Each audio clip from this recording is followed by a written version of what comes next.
Good morning, everyone. My name is Risha, and today I'll be making my weekly prediction for Tesla, and I'll be going over the monthly, weekly, and finally the daily charts, and then giving my final prediction for the week.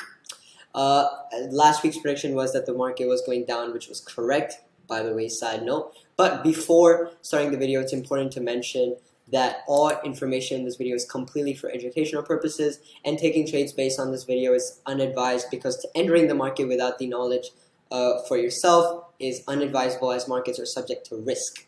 Now that we've covered the disclaimer, let's get straight into the video. So here we have the monthly charts. We can see that we were in a downtrend, then the market did, the monthly candle for June crossed it from above very significantly as well, but then we did have this spinning top candle in the month of July. Now we can't predict on August, but it does look like the market is going downwards quite steadily for the moment. And this is also confirmed by the RSI average, which has been consistently going down. So we can see that this might just be a short rally, kind of like a flag. So when this market, if the market does break from below, then we should break with a high volume. However, we cannot predict on this month yet. But the baseline is whichever direction the market does close for the month is, generally speaking, where the market should be going, because that's what tends to happen with spinning tops. So let's move to the weekly charts.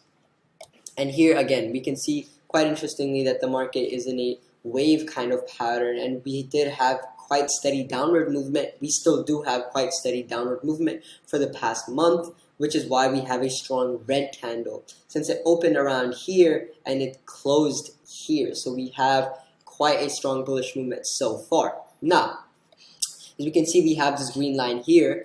This will make a lot more sense when we get into the daily charts, because we can't really see what it's for right now. But generally speaking, the daily charts do show a sign of possible upward movement, so we have to have a strong resistance line because we already have a strong support line present here. So because of that, I have drawn it as the high of last week's candle.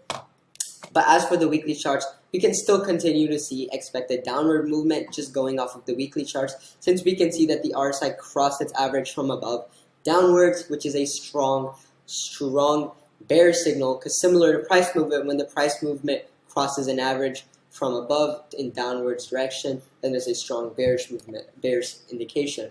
Plus also we can see that this price movement was very close to the top band of the Bollinger Band. So what tends to happen here is the price reversed back to the mean, which we can see might be happening here. Because of this, we should expect some more bearish movement for the next few weeks in order to actually reach the mean or within a range of it. Finally, let's move to the daily charts. Now we can see that there is a strong downwards trend line that we saw on the weekly charts briefly for the past 4 weeks, 3 or 4 weeks. Now, here we can see in the last week's price movement, again, quite steadily downwards. But this last candle here is a doji candle, almost a gravestone doji, but not really. However, we can see that this shows market indecision. So we have several dojis present in this short downwards rally. So just to be safe, it's important that we have a trading range to wait for.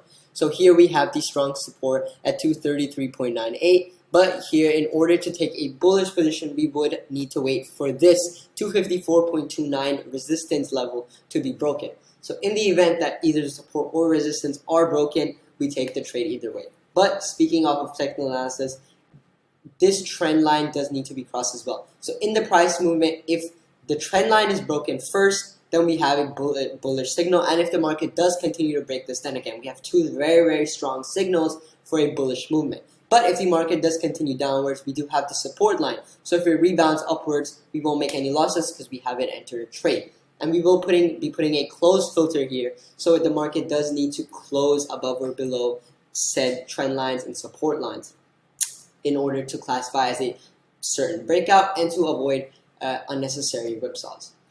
Plus, we can see that the RSI has been going steadily downwards along with its average, so it is confirming the downward movement we're seeing so far. And there hasn't been any shakes or divergence, so we can't say anything other than this is confirming the downward price movement that we are seeing and is expected to continue.